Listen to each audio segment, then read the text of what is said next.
Vaya. Namo Bhagavate Vasudevaya. Om Namo Bhagavate Vasudevaya. Narayanam Namaskritya Naram Cheva Narottamam Devim Saraswatim Vyasam Tato Jayam Udirayet. Nashta Prayeshu Abhadreshu Nityam Bhagavata Sevaya. Bhagavate Uttama Shloke Bhaktir Bhavati Neshtike. Om Agyana Timirandasya Gyananjana Shalakaya Chakshurun Militam Yena Tasmai Shri Guruve Namaha. Sri Caitanya Manobhistam Sthapitam Yena Bhutale Swayam Rupa Kadamayam Dadati Swapadantikam. Vandeham Shri Guru Shri Yuta Padakamalam Shri Gurun Vaishnavamscha Shri Rupam Sagarajatam Sahagana Raghunathan Vitam Tam Sajivam Sadvaitam Savadutam Parijana Sahitam Krishna Chaitanya Devam Shri Radha Krishna Padan Sahagana Lalita Shri Vishakhan Vitamscha. He Krishna Karuna Sindhu Dina Bandho Jagatpate Gopesha Gopika Kanta Radha Kanta Namostute Tapta Kanchana Gaurangi Radhe Vrindavaneshwari Vrishabhanu Sute Devi Pranamami Hari Priye.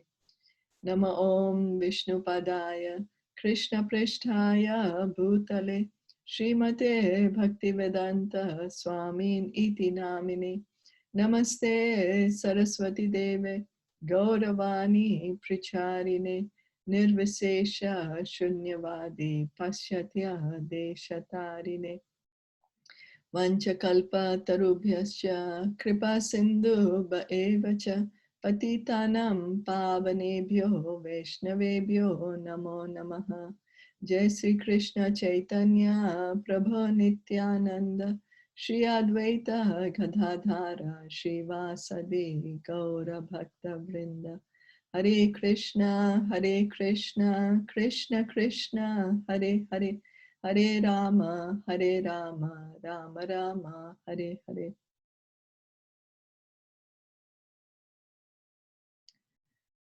So we continue our reading of Bhagavatam, which is, we are on Canto 2, text, Canto 2, Chapter 6, text 28. So we read yesterday how Lord Brahma is saying that he got the ingredients for the material sacrifice from the body of the Lord, not from the impersonal Brahma Jyoti, not from the light which is coming from the Lord, but from the body of Narayan.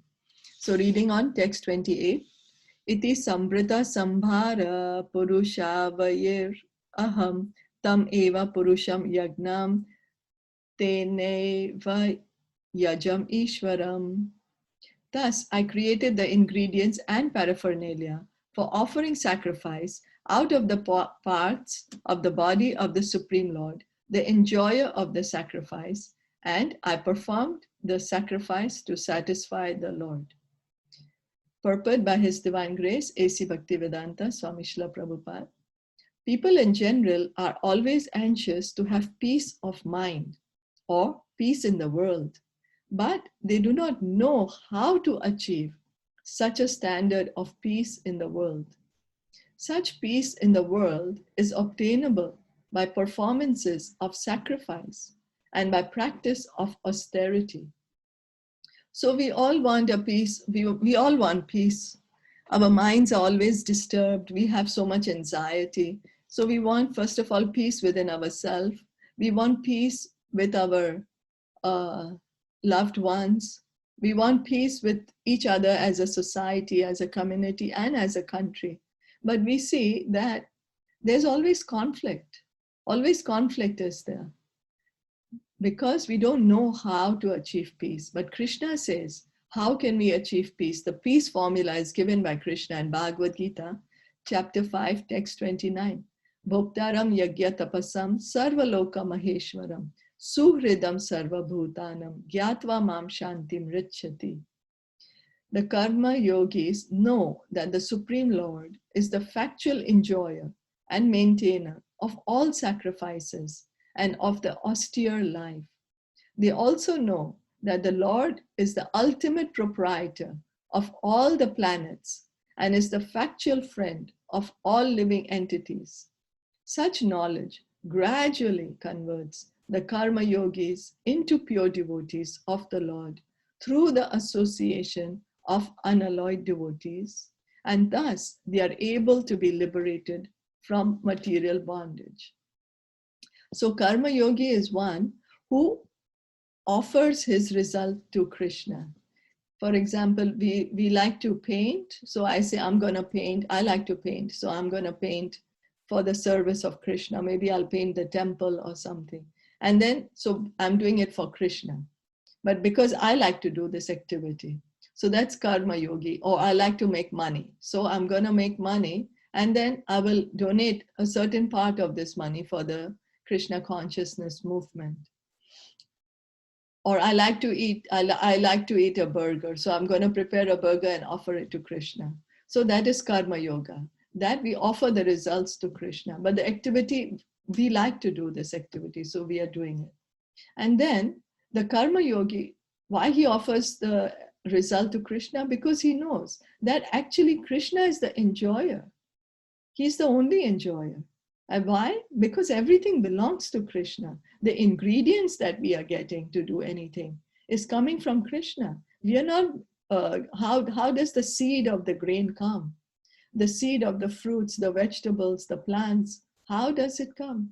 Krishna is providing it through the facility of material nature. And our ability, our energy, where does that come from? Our energy is also coming from Krishna. So whatever we are doing is coming from Krishna. So when we offer it to Krishna, that's karma yoga.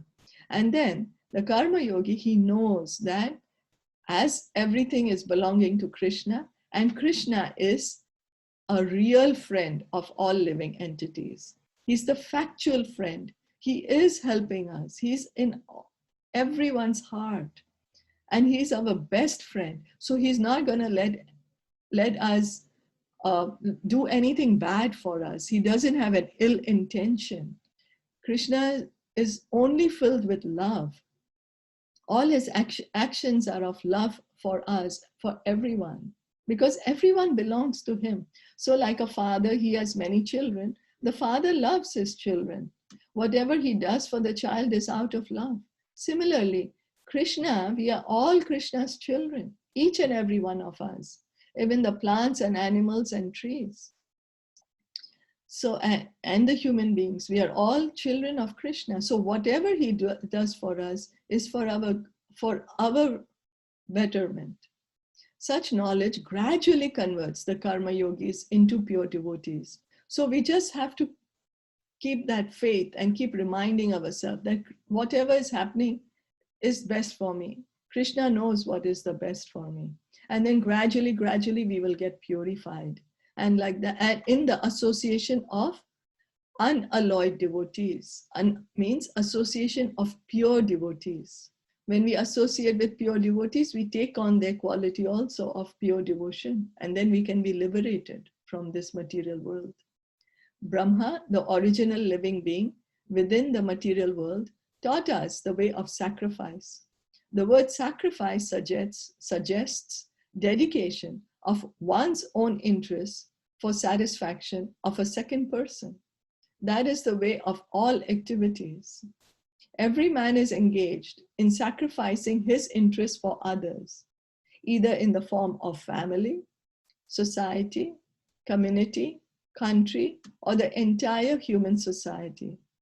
But perfection of such sacrifices is attained when they are performed for the sake of the Supreme Person, the Lord. So we are all, we are actually serving everybody. We don't want to admit it, but that's our nature. The nature of a living entity is to serve. So we see we serving our families, We serve our parents, our spouses, or we serve our bosses, our teachers, our friends. Anything that we are doing for something, that's service. Anything. A mother is cooking for the child, so she's doing some action of service, but her motive is love. The father, he's making money in the office, and nowadays even the mother, both work. So, but why are they doing it? So they're serving the family. And then we are serving the society by abiding the laws of the society or the community and the country. So, but the perfection of such a sacrifice is when we offer all the results to Krishna. Because the Lord is the proprietor of everything, because the Lord is the friend of all living creatures, and because he is the maintainer of the performer of sacrifice, as well as the supplier of the ingredients of sacrifice. It is he only and no one else who should be satisfied by all sacrifices. So Krishna is the one who's giving us our ability with which we can work. He's giving us all these material ingredients, the raw materials with which to work with. The earth, water, air, fire, ether, and then they're different, we change them in different combinations. And then Krishna is also giving us the intelligence. He's giving us the strength to do whatever activity we are performing. So each of our activity we are able to do is because of the Lord, because he is enabling us to do it. So isn't it rightful that since he is the one who's making this activity possible, he should be getting the result of it? And Krishna is not a selfish person. He's not that, okay, I'm going to rule over you. He's not like a selfish dictator, as we human beings, some of us tend to become. No, he is just so loving and so kind. Whatever we offer it to him, he gives us back to us, and even more. We offer the bhoga to him, what food we have prepared. He accepts it and leaves it there for us to honor it as prasadam. So in fact, by engaging our activities for Krishna, we get purified. Our senses get purified. We get a higher taste. The whole world is engaged in sacrificing energy for advancement of learning, social upliftment, economic development, and plans for total improvement of the human condition.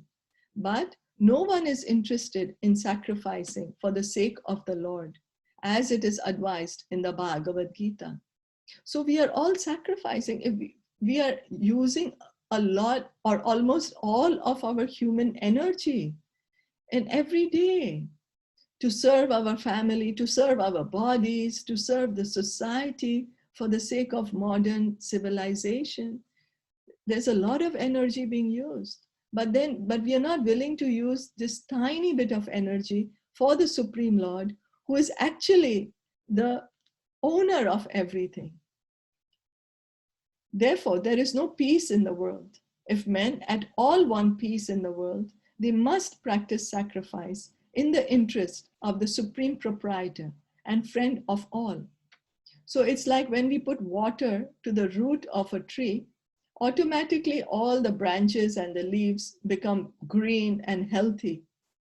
So same way, because if we offer our results of our activities to Krishna, then we also become happy, and everybody around us, we will be able to make them truly happy.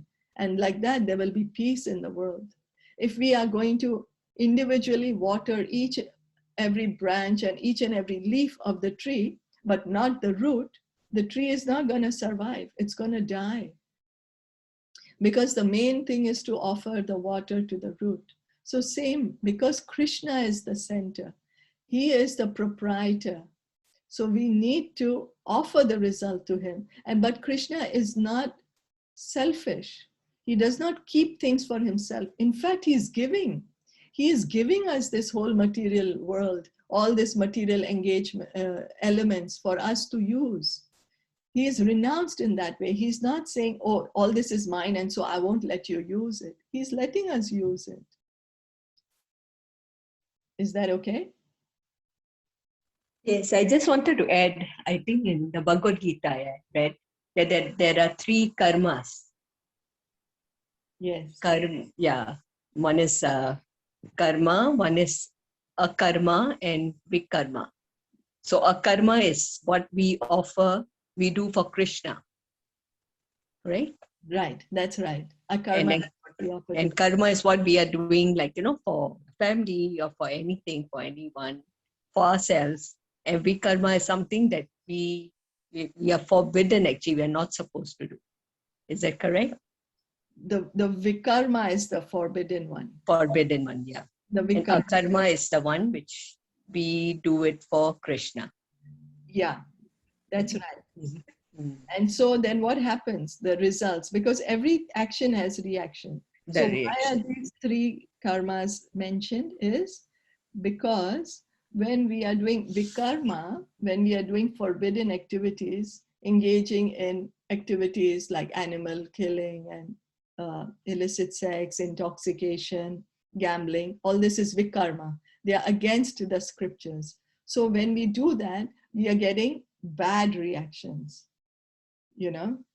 It's going to give us suffering. It's going to degrade us to lower species of life. And then when we are doing karma, as you said rightly, that for the family or for anything, for the attaining to the heavenly planets, so that karma is also going to give us result, means good result. And again, we'll have to come to this material world to partake the share of that result, to enjoy that result. But in akarma, because it's for Krishna, there is no reaction. So we are stopping our cycle of birth and death. By doing this activity of akarma, we are making like no need to take another birth. We are canceling out our births because we have to act. Each of us, we cannot just sit down and do nothing. We have to act. And because of these actions, we are creating more and more bodies. But by doing akarma, engaging in Krishna's service, what we are doing is, in fact, we are slowly, slowly creating our spiritual body, purifying ourselves. Yes, thank you so much for bringing up this important point. Thank you. Thank you.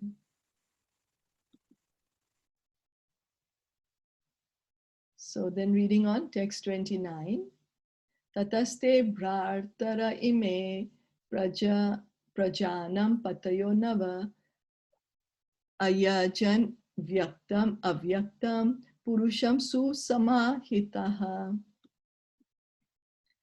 My dear son, thereafter, your 9 brothers, who are the masters of living creatures, performed the sacrifice with proper rituals to satisfy both the manifested and non-manifested personalities.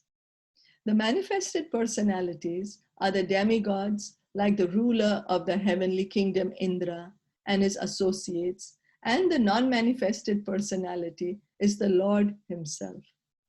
The manifested personalities are mundane controllers of the material affairs, whereas the non-manifested personality of God is transcendental beyond the range of the material atmosphere. In this age of Kali, the manifested demigods are also not to be seen, for space travel has completely stopped. So both the powerful demigods and the Supreme Personality of Godhead are non-manifested to the covered eyes of the modern man. Modern men want to see everything with their eyes, although they are not sufficiently qualified. Consequently, they disbelieve in the existence of the demigods or of the Supreme God. They should see through the pages of authentic scriptures and should not simply believe their unqualified eyes. Even in these days, God can also be seen by qualified eyes tinged with the ointment of love of God. So we always say, oh, I'm going to believe. Seeing is believing. There is that. Many people say that seeing is believing. But how perfect are our eyes? How much can we actually see? Can we see all the germs that are flying in front of us? Modern science has proved that there is bacteria all over us. So, but are we able to see it? We are not able to see, but then we do believe authority. We do believe what the scientists are telling us.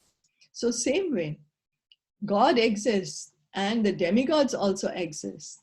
The demigods are called the manifested personalities because in the earlier ages of Treta Yuga, Satya Yuga and Dwapar Yuga, where people were more qualified, these demigods would come to the earthly planet. They were seeing, they would come wherever there were sacrifices being done, they would come. But now, because in Kali Yuga, we are so degraded, the demigods don't want to come here.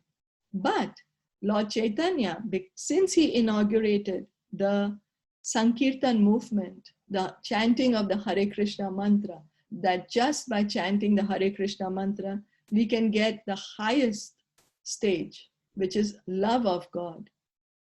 So now the demigods are also waiting in line to take birth in this age of Kali on this earthly planet. And this golden age is supposed to last only for 10,000 years. So, and after that 10,000 years, then the Lord's name will not be chanted. So the Lord exists, the demigod exists. The demigods are his appointed managers, how the CEO of a company appoints managers to rule different departments. So Krishna has appointed the different qualified demigods in the different departments of rain, of wind, of the sun, of the moon. Then we have demigods for everything. There are 33 crores of demigods for each thing. Also for each of our bodily action, there are demigods. So, and once we purify ourselves and we are again in our natural position where we are natural position of loving God, we will be able to see God everywhere. It's like when a mother, when she sees her son's shoe, she immediately thinks of her son.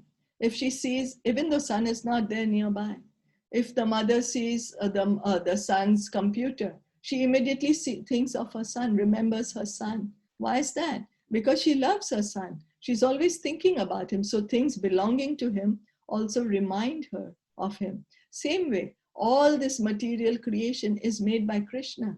And the devotees are aware of this. So wherever they look, they remember Krishna. They relate everything, every circumstance to Krishna. So we can also do that. We just have to purify ourselves by chanting this Hare Krishna Mahamantra, reading and hearing from Srimad Bhagavatam and Bhagavad Gita.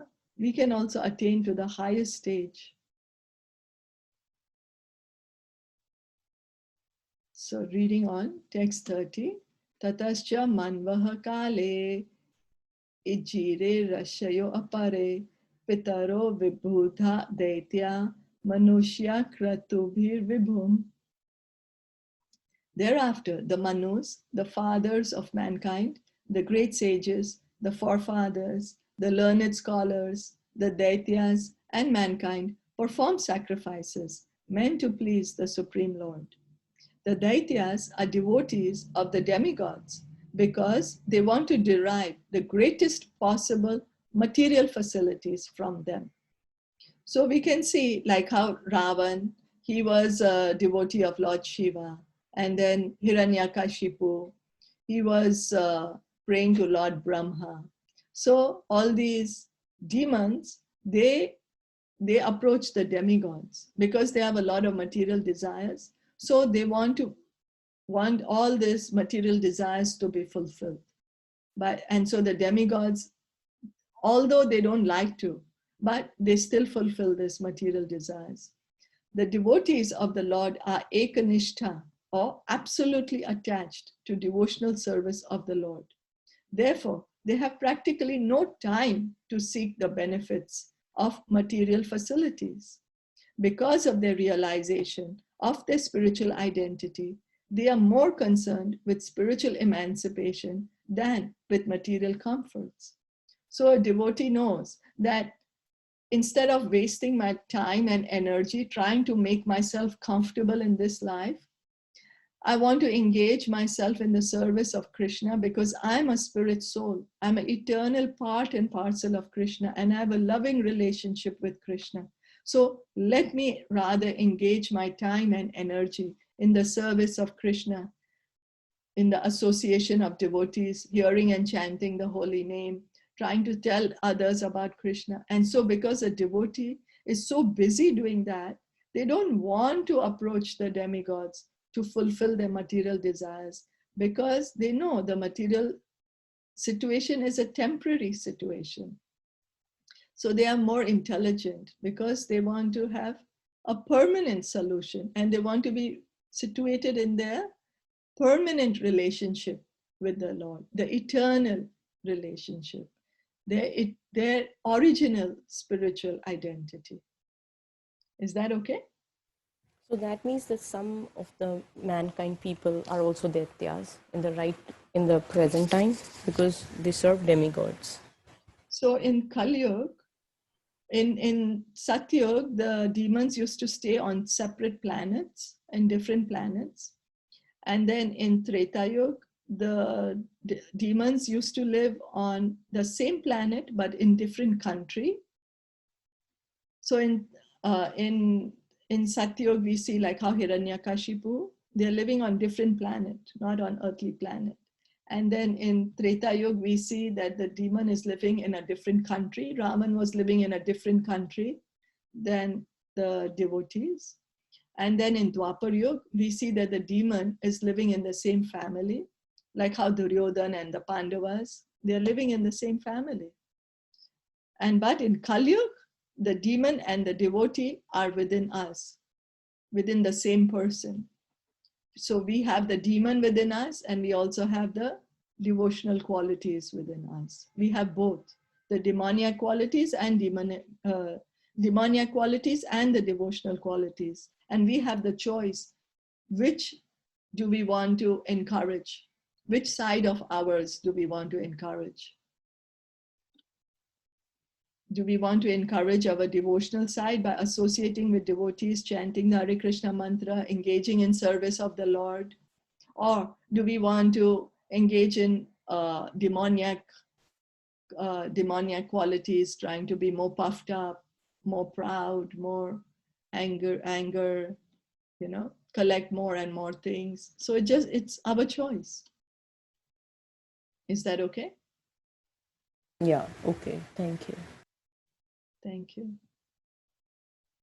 So let's see how long it's. So shall we stop here because the time is almost up? Yeah, I think we can start. Okay. Srimad Bhagavatam ki jai, Shilpa Prabhupada ki jai, Gaura Bhakta Vrinda ki jai. Thank you for joining. Thank you so much. Thank you. Hare Krishna.